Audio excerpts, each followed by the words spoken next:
Good morning, guys. Welcome to today's lesson. We're looking at decimals and fractions and converting them to percentages. So last lesson, we looked at starting with a percentage, like let's say 20%, and we converted that to a fraction. So we could put it as 20 over 100 or 2 out of 10, which would be 1 out of 5. Okay. We then looked at putting it as a decimal, which was 0.2 or 0.20. So what we'll be doing this lesson, we want to work backwards.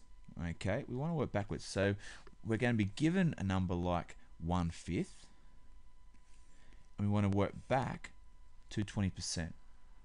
Okay, so there's a couple of different ways that we can do that. I'm going to show you, I guess, the official way and the way that works all the time on a calculator. It still works by pen and paper, and then I'm going to show you a bit of an easier method. Okay, so we know that 1/5 is going to be 20%.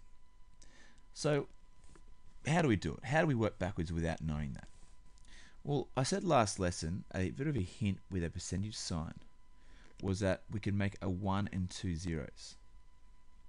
Okay, and when we're changing a fraction or decimal to a percentage, we divide it by 100. So if we're going the opposite way, what's the opposite of dividing it by 100? Well, hopefully you said timesing by 100. Okay, now we know when we multiply fractions, okay, I'm going to put that out as over 1, that we simply times the tops and times the bottoms. So what's 1 times 100? Well, that will be 100. 5 times 1 is 5. And then we can then do that sum. What's 100 divided by 5?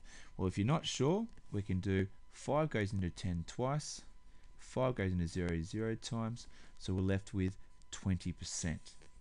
Okay, and that is it. Okay, that's turning a fraction to a percentage is simply we're timesing by 100. On a calculator, obviously, you type in 1 over 5, times it by 100, and you get your answer. Nice and easy. So what about if we get a question like, let's say, 4/5? So again, we're going to times it by 100.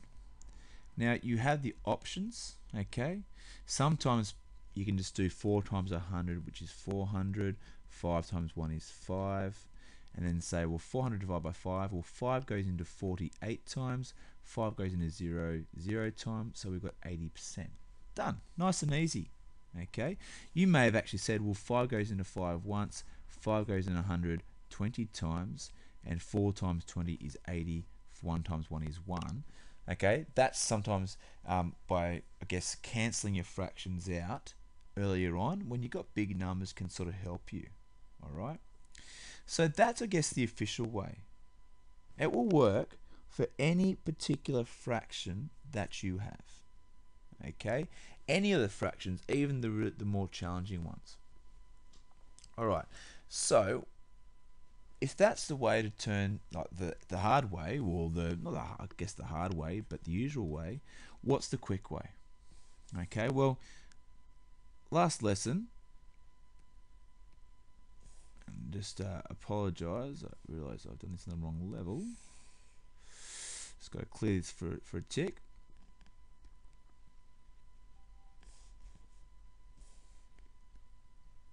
Okay, my apologies for that. Okay, so what's the quick way? Well, what we do know that 10% equals 10 over 100. We know that 45%, for example, is 45 over 100. We know that 95% equals 95 over 100. We know that 13% equals 13 over 100. So we know that if I'm given a fraction which is over 100, well, it's simply the number on top as a percent. So 45 over 100 is 45%. 95 over 100 is 95%. 13 over 100 is 13%. So when you were given that last question of 4 out of 5, if I can somehow make that into a fraction over 100, we certainly then automatically know what the percent's going to be. Lots of ways I can do that. 4 over 5, well, I could just put zeros on the end and make it 40 over 50. Okay, if I then doubled it, I could make it as 80 over 100. That's 80%. Okay, really nice quick way of doing things. You know, if I've got 1/4, although we should know that's 25%. Okay, if I want to make that as a number out of 100, well, I can do 4 times 25 is 100.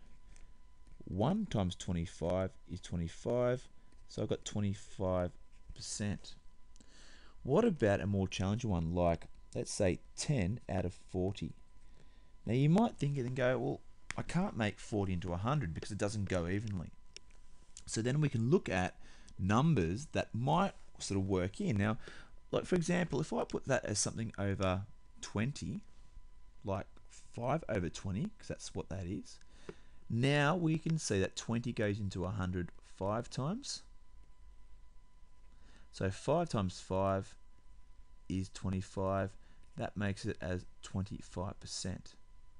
Okay, so a quick way without a calculator, or just a quick way, I guess, is by making the denominator, changing it somehow so that it's over 100, and then we can set its percent. But to be honest, for most of you guys, if you're doing 10 over 40, you can simply times by 100. You guys should be good enough to do this. Okay, you can cross a 0 off top and bottom. And then we're doing 1 times 100 is 100 divided by 4, which we know equals 25. So look, both ways for you guys will work. There are some quicker ways. It actually isn't too challenging, but if you're having problems, just go and have a look in your textbook, have a look at the examples that are in there, and you will be able to work it out very quickly. Okay, I've left work there, so I think it's exercise C that I want you to do today.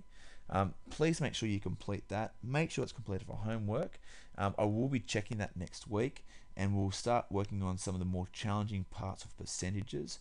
Any other problems, please let me know. Edmodo me, okay? Put a message on here if you're having problems. I should be able to get back to you. But if I can't or else fails, just help each other. Okay, I'll see you all next week on Monday or Tuesday when our next lesson is, and then we'll crack on with some more percentages. Have a great day, guys. Have a great weekend, and I'll see you next week.